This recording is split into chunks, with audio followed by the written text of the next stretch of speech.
Kapag nag-island hopping sa Coron, alin ba talaga ang mas sulit? Mag-join ng group tour or mag-charter ng private boat?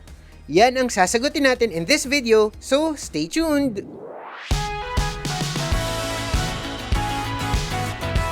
Hey there, poor traveler! We are Vince and Josh. In our previous video, we presented the first part of our Coron travel guide and dyan kami nagbigay ng tips on how to get there, where to stay, where to eat, and how to get around. Kung hindi mo pa napapanood yon, pause mo muna ito and unahin yon. Ilalagay namin yung link sa description and sa pinned comment na rin. In this episode naman, we'll compare joiner group tours and private boat tours. Pero bago yan, quick recap muna tayo. Makakatulong sa pagplan mo ng trip na malaman na ang mga attraction sa Coron ay nakabundle by tour and by area.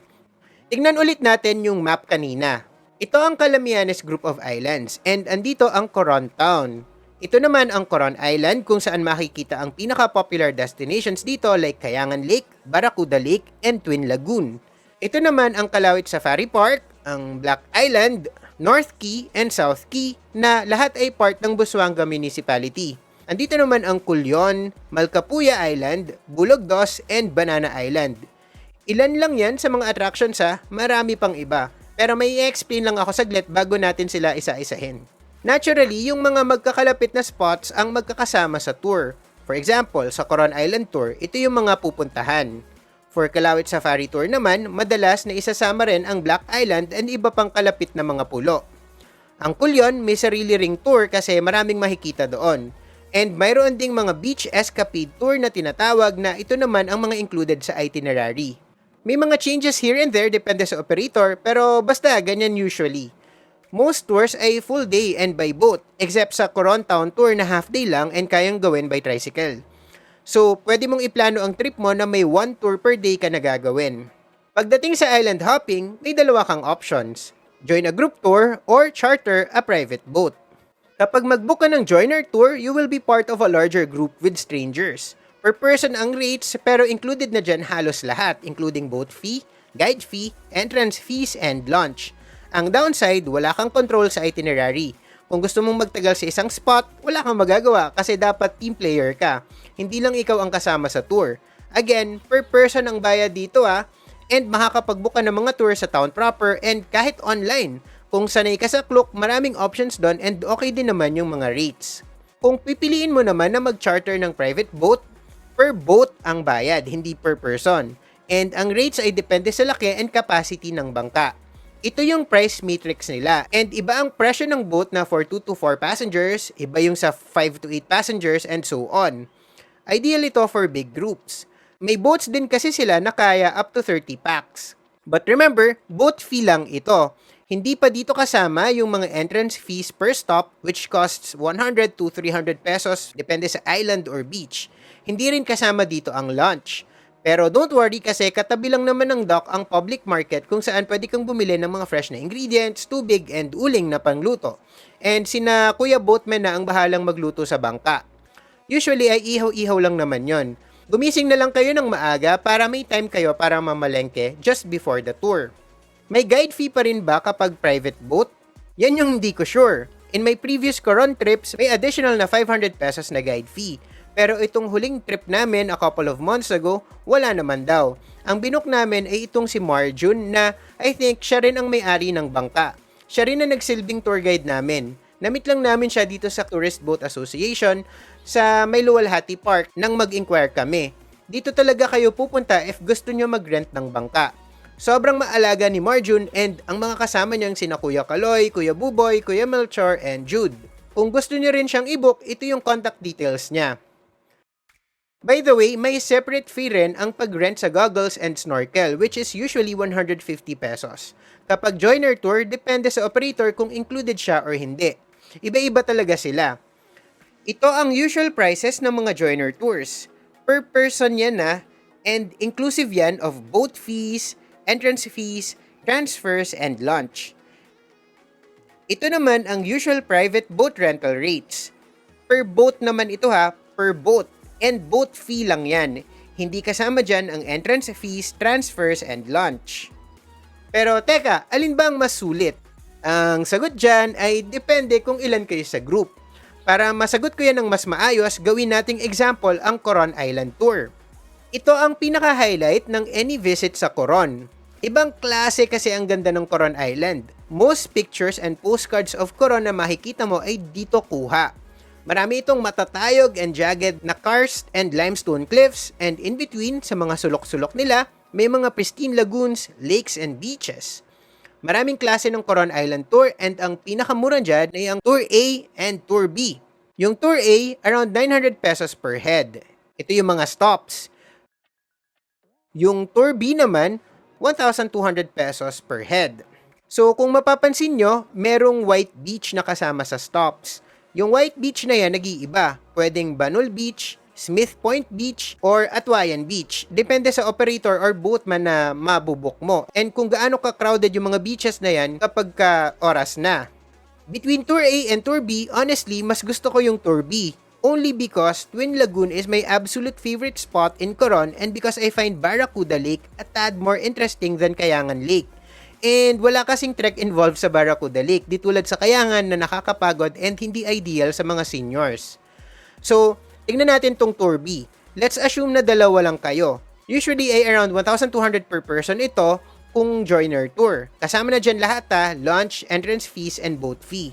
Kung private boat naman, 3,000 pesos ang renta sa bangka or 1,500 pesos per head kasi dalawa nga lang kayo. Pero hindi pa kasama dyan yung lunch. So sabihin natin tig 250 pesos kayo na budget for the food. Hindi rin kasama yung entrance fees na 200 pesos for Barracuda Lake and 200 pesos din for Twin Lagoon. Yes, ganyan nakalaki yung mga entrance fees sa mga stop sa Coron.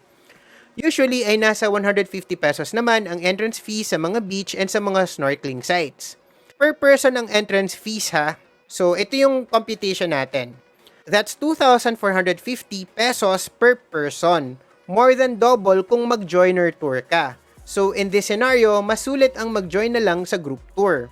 Pero what if 8 persons kayo? 3,500 ang rent sa boat. So divided by 8 packs, babagsak na lang yan sa 437.5 per person, pulling down the total cost to only 1,387.5. Slightly mas mahal pa rin kaysa group tour, pero sarili nyo yung bangka. So, whether Tour A or Tour B ang plano ninyong itinerary, mas mura talaga sa joiner tour. But here's the thing, the 3 must-visit spots in Coron Island are Kayangan Lake, Barracuda Lake, and Twin Lagoon. These are what I consider Coron's most stellar attractions. Coron's best, sabi nga nila. So, kung first time mo sa Coron and willing and able ka namang mag-trek a bit, try to visit all 3. Pero kung napansin nyo kanina, magkakahiwalay sila ng tour. Yung Kayangan Lake nasa Tour A, yung Barracuda naman and Twin Lagoon nasa Tour B. Well, meron silang tinatawag na ultimate tour na magkasama ang Kayangan Lake and Twin Lagoon and ang super ultimate tour na andun yung lahat ng tatlo. Focus tayo dito sa super ultimate tour na magkakasama lahat. 1,800 pesos per person ang bayad kung joiner tour. Pero again, remember, sa private boat, you have control of the stops, so pwede mong puntahan all 3 and the others nang hindi nagbabago yung presyo.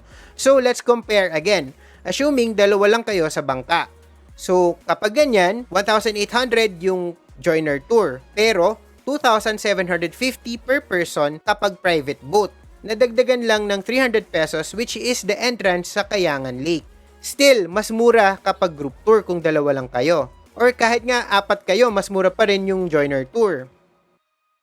Pero kung 8 kayo, ayan na, mas mura nang lalabas ang private boat. Kasi kung yung 3,500 na rental fee per boat ay i-divide mo sa 8, 437.5 pesos na lang yon. And ang magiging total nun is 1,687.5 na mas mura na kaysa sa 1,800 per person kapag joiner tour.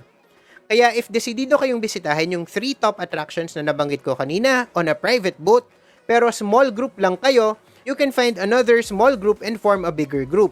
Pero bottom line, kung nagtitipid kayo, mas mura pumapatak ang joiner tour, lalo na if may kasama kayong senior or may mobility problems or hindi kayang mag-trek papunta sa Kayangan Lake.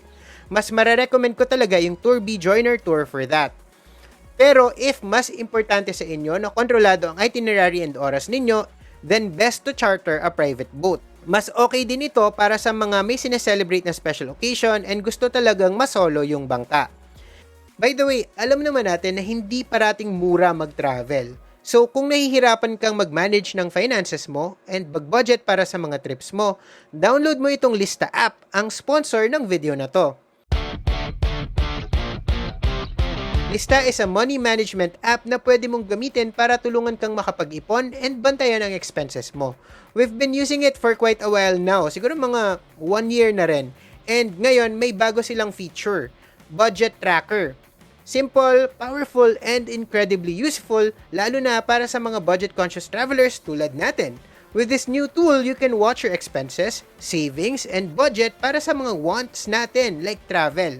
Just enter magkano yung kita mo every month or every payday and magkano yung mga usual expenses mo in life like food, transport, rent. You can also set how much you want to add to your savings para ma-force kang mag-ipon. And the rest, yan yung funds mo for your wants or luxuries.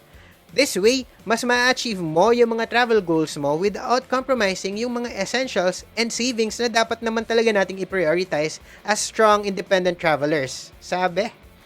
Basta, kapag may kailangang i-budget, ilista mo lang.